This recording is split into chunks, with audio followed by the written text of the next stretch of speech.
Bonjour, aujourd'hui je me suis fait beau, on va faire un tuto peinture. Comme vous l'avez vu dans le titre de la vidéo, on va faire une peinture bonne pour la planète. Enfin, plutôt une peinture pas trop mauvaise pour la planète. Une peinture la mieux possible pour la planète. Voilà. Pour faire cette peinture, on va directement à l'endroit où on va peindre, c'est-à-dire dans le jardin. Allez, on s'y jette. Alors, nous voici aux toilettes sèches. Dernière étape, comme je vous l'ai dit, avant de terminer ces toilettes sèches, je veux peindre l'encadrement de fenêtre. Il était blanc, moi je le veux bleu, comme vous le verrez, certaines parties de l'intérieur. Donc pour ce faire, j'ai mis le bois à nu. Venez voir, je vais vous montrer de près. Alors, le bois est mis à nu. Voilà. Ici en bas, forcément, c'était beaucoup plus abîmé. Je l'ai remis à nu quand même. J'ai passé juste un coup de papier vert et je l'ai poncé à 80, avec du grain 80. Et j'ai un état de surface tout à fait correct. Parce que comme vous voyez, le bois est très dense.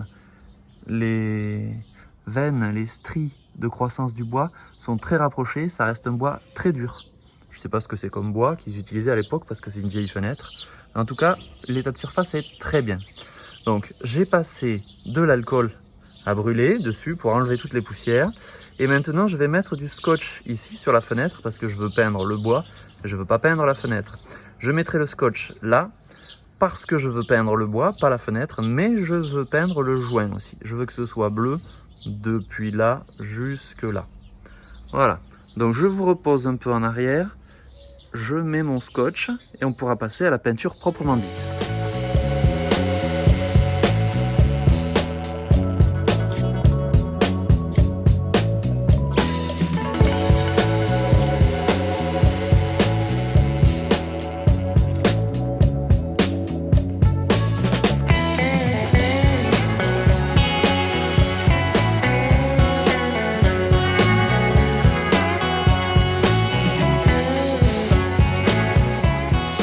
Là, comme vous voyez dans l'angle, il va falloir que je donne un petit coup de cutter pour que ce soit propre. Là, pareil, en bas, pareil. Et après, on est prêt à peindre. Donc, on se retrouve dans l'atelier. Alors, nous revoici dans l'atelier. Pour cette fameuse peinture, qui s'appelle donc peinture à la farine, ou alors peinture au blé, ou encore peinture suédoise, tout ça, c'est la même peinture. Pour faire cette peinture, il va nous falloir plusieurs ingrédients, mais des ingrédients de base très simples. D'abord, beaucoup d'eau. Ensuite, de la farine. Farine la plus simple que vous trouvez, la T55. Ça marche très bien. La farine, ça va servir de colle pour la peinture. Ensuite, des pigments. Alors, les puristes vont peut-être bondir. Il faut normalement, dans beaucoup de recettes que j'ai vues passer sur internet, des pigments naturels. Ça marche très bien, j'ai vu quelques recettes passer sur internet aussi avec des pigments artificiels, notamment sur la chaîne de Olivier Verdier, qui l'a fait une ou deux fois, la peinture à la farine. Il utilise des pigments de maçonnerie. D'accord ? Ça marche très bien, sa peinture a très bien tenu dans le temps. Il faut de l'huile de lin. L'huile de lin sera très importante parce que c'est elle qui va protéger le bois. En parlant de protection du bois, il faut aussi du sulfate de fer. J'espère que vous lisez bien, sulfate de fer. Ça se trouve très simplement à Jardiland ou pareil. Ça sert à reverdir le gazon et bleuir les hortensias aussi, mais ça va nous servir pour la peinture. Ça, c'est si vous voulez faire une peinture d'extérieur, comme moi. Ça va protéger des nuisibles, les petits rongeurs, les petits insectes rongeurs qui vont venir attaquer le bois. Il faut également du savon noir. Savon noir. Voilà, savon noir. Voilà. Pour la texture, pour avoir une bonne texture onctueuse. Voilà. Voilà tout ce qu'il vous faut. Et il vous faut un peu de temps parce que la peinture, il va falloir la cuisiner. On va passer maintenant à la partie cuisine. Je vais donc passer d'ici au feu, parce qu'il faut mélanger faire chauffer, mélanger, faire chauffer. Donc, je n'ai pas de petit réchaud, je ne suis pas bien organisé. Je vais aller faire chauffer à chaque fois dans ma cuisine, sur mon gaz. Il n'y a rien de vraiment toxique, mis à part le sulfate de fer, que je manipulerai avec beaucoup d'attention parce que ça tâche. Si ça peut bleuir les hortensias, ça devra pouvoir tâcher. Donc, je ferai attention avec le sulfate de fer. Mais sinon, rien d'autre n'est toxique. Donc, je mélangerai ici, devant vous. J'irai faire cuire dans ma cuisine. Je vais tout vous expliquer étape par étape, ne vous en faites pas. Allez, je vais chercher une casserole et on s'y met. Alors voilà le cercle des ingrédients dont je vous parlais tout à l'heure. Voilà la recette que j'ai trouvée. Donc 1 litre d'eau, 80 grammes, etc., etc. Je vous laisse regarder, vous faites pause et vous l'aurez de nouveau si elle vous intéresse. Donc on va commencer par mélanger la farine et l'eau. Pour la farine, comme vous venez de le voir, il faut 87 grammes de farine. Je vais chercher ma petite balance et je reviens pour le mélanger dans l'eau. J'allume la balance, voilà. Et je vais mettre la farine. En passant, tu te rappelles de cette cuillère? Eh bien, toujours en forme, hein? Alors, fais ce qu'on te dit.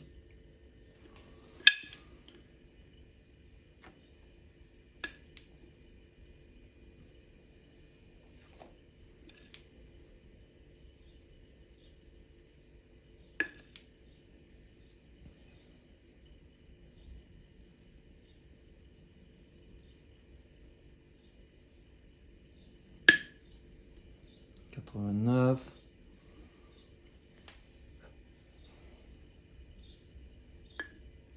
...87... Je mélange ma farine dans mon eau. Ça va faire des grumeaux. Je vais chercher un fouet pour commencer à enlever les grumeaux à cette étape-là.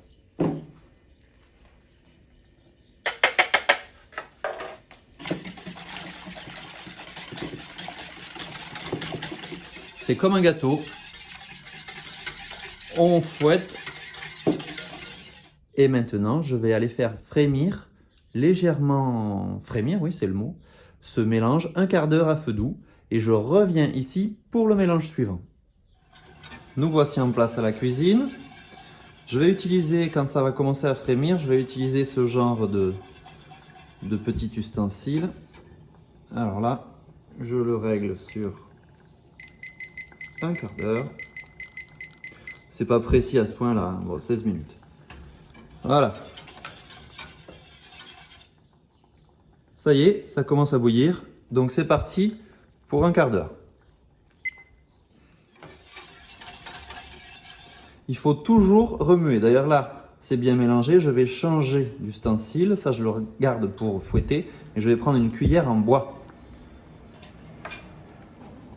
Voilà. Je remue. Allez, à dans un quart d'heure, je vous montre ce que ça donne dans un quart d'heure. Voilà. Le quart d'heure est passé. Alors, tout ceci a bien épaissi. Ouais, la farine a bien épaissi et c'est normal.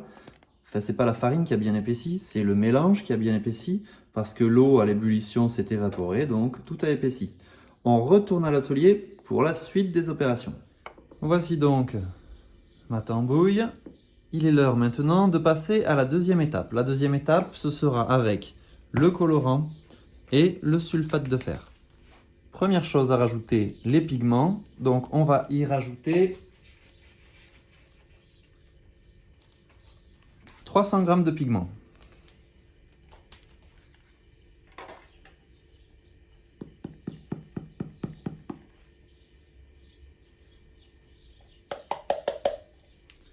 Alors, j'ai été chercher un récipient plus grand parce que bien sûr, là, j'allais en mettre partout. Vous allez voir que j'ai mélangé voilà, deux sortes de pigments, des clairs et des plus foncés.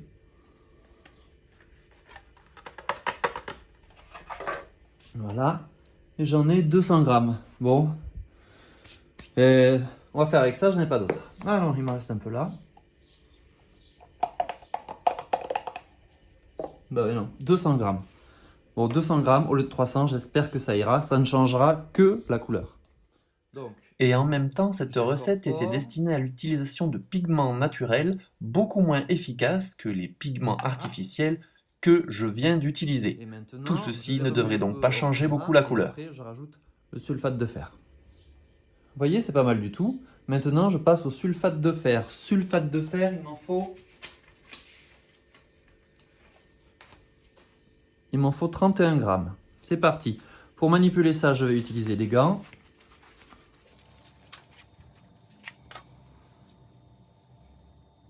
Voilà.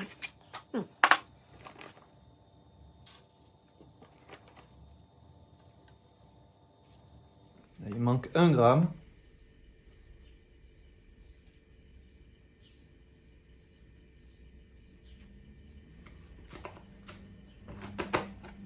Voilà, on incorpore.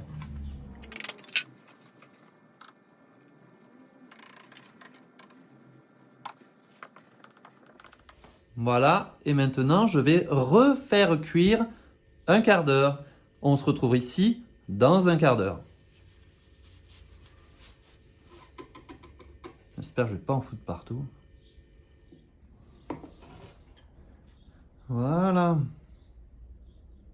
Vous voyez la fumée? J'arrive juste d'un quart d'heure de stress intense parce que maintenant qu'il y a le colorant, si ça saute dans ma cuisine, sur les tabliers, sur le sol, eh bien ça tâche. Donc là, j'ai réussi à ne rien tâcher. Je suis content. Dernière étape, c'est parti, dernière étape. Ce sera le savon et l'huile de lin. Pour le savon noir, 100 ml. C'est parti. 100 ml. Pour ceux qui ont des problèmes de conversion, 100 ml, c'est 10 centilitres.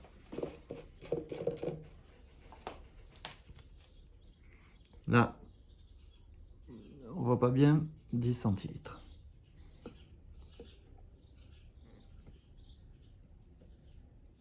Voilà.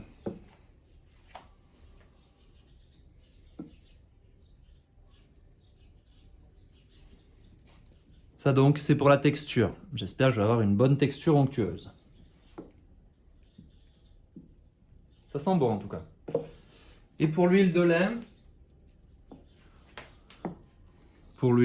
c'est 130 millilitres. Donc 130 millilitres, ça fait 13 centilitres. Voilà mes 13 centilitres.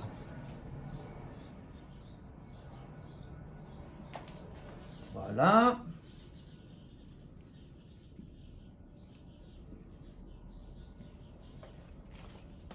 Bon là, la couleur ne va plus changer. Donc je vais faire la dernière cuisson parce qu'il faut refaire une cuisson à un quart d'heure. Chaque fois qu'on fait un mélange, un quart d'heure de cuisson. Donc eau plus farine, un quart d'heure de cuisson. Colorant plus sulfate de fer, un quart d'heure de cuisson. Et maintenant, savon noir plus huile de lin, un dernier quart d'heure de cuisson. Et après ce quart d'heure de cuisson, c'est terminé.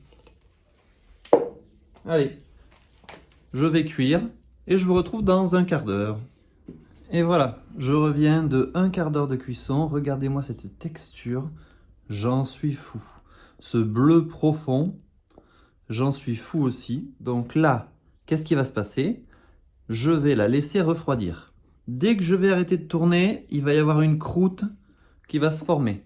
Cette croûte, si j'avais utilisé des pigments naturels, donc une ocre quelconque, des pigments naturels, j'aurais pu la mettre au compost après. Là, moi, j'ai des pigments qui ne sont pas naturels, donc je vais devoir jeter cette croûte. Donc je laisse refroidir, et cet après-midi, dès que je veux l'utiliser, je vire la croûte et je peux utiliser la peinture. Non mais j'en reviens pas, elle a une texture parfaite. Allez, j'arrête de remuer, vous allez voir, ça va se craqueler. Ce qu'il faut savoir, c'est que, premièrement, cette peinture, c'est une peinture à l'eau quand même s'il y a de l'huile. Le liant premier, c'est l'eau. Si elle était trop épaisse, si vous vous retrouvez avec un pâté, vous pouvez tout à fait rajouter de l'eau pour diluer. Ça marche très bien. Ça y est, ça fait des croûtes. Une autre chose que je voulais vous dire tout en regardant cette magnifique peinture. Vous voyez la croûte qui commence à se former? Là, c'est qu'une petite peau. Je vais pouvoir nettoyer normalement cette casserole avec de l'eau. Une fois que j'aurai enlevé la peinture, tout ça. Hier, j'y ai fait cuire des pâtes. J'espère bien que demain, je pourrai y faire mon petit bouillon. Parce que là, elle est défoncée. J'espère que l'inox fera que la peinture ne s'accroche pas. Ça, c'est une chose importante. Autre chose à vous dire sur cette peinture, c'est une fois qu'elle sera sèche, alors ça on le vérifiera sur les fenêtres de mes toilettes sèches. Une fois qu'elle sera sèche, la peinture sera un peu plus foncée que ce que j'ai là. Donc vous voyez là, j'ai ça, à la lumière. Et bien la peinture sera un peu plus foncée. Donc j'espère pas foncée comme la croûte qui est en train de se former. On verra. Il faut repasser une couche de peinture au bout d'1 an. Donc au bout d'1 an, là je vais passer mes 2 couches. Et au bout d'1 an, on repasse une couche. Et là ça tient du feu de Dieu. Donc voilà. Pour l'instant je laisse ça. On se retrouve cet après-midi avec la peinture sèche. Complètement craquelée. Je vous montrerai comment j'enlève la peau. Et on peint les fenêtres de mes toilettes sèches. Voilà. Allez. À cet après-midi, bon appétit! Et donc on se retrouve l'après-midi, vous voyez, il y a cette croûte là qui s'est faite, c'est souple hein, encore. Donc on va enlever cette croûte et on va aller peindre, vu que maintenant c'est complètement froid.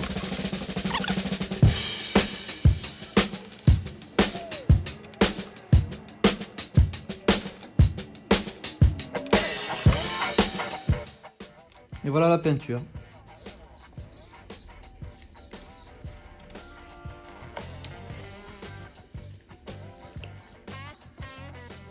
Allez, on va à l'extérieur peindre la première couche sur les fenêtres.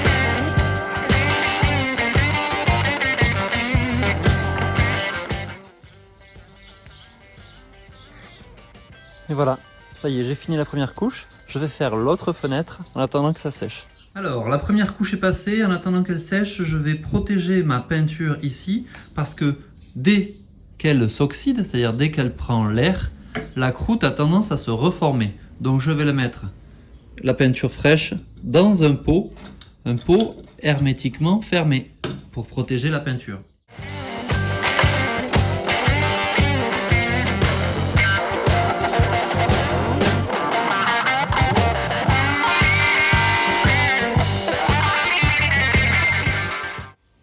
Et je vais éviter d'en gaspiller, je vais donc bien racler parce que j'ai un autre projet avec cette peinture.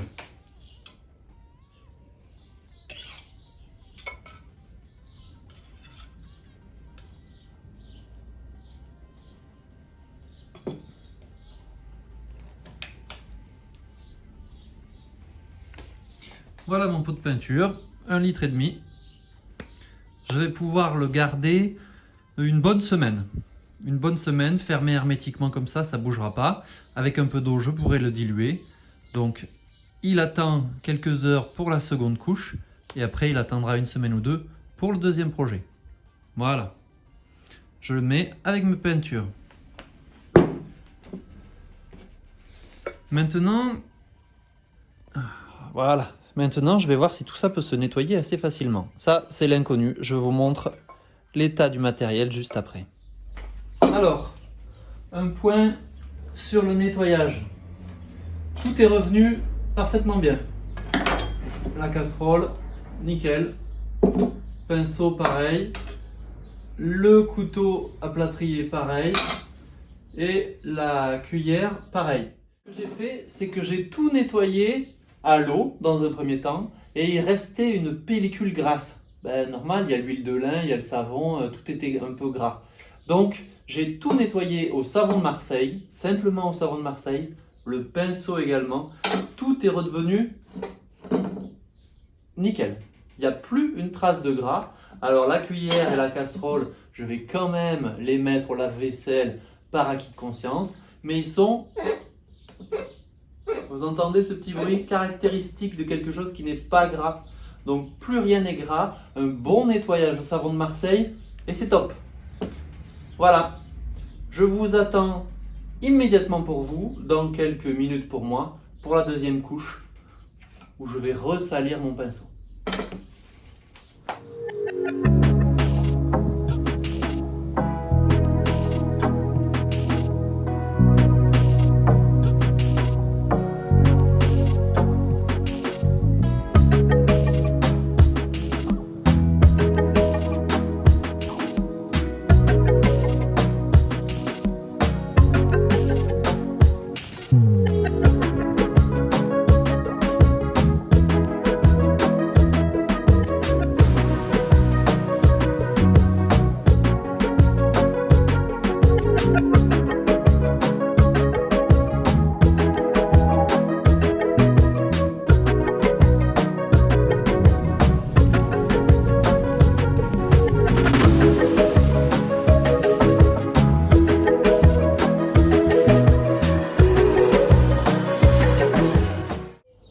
Bon, j'en ai fini avec ce tuto sur la peinture à la farine. J'espère vous avoir donné envie de tester cette technique. C'est très agréable à faire et très simple à faire. Il suffit d'avoir un petit peu de temps.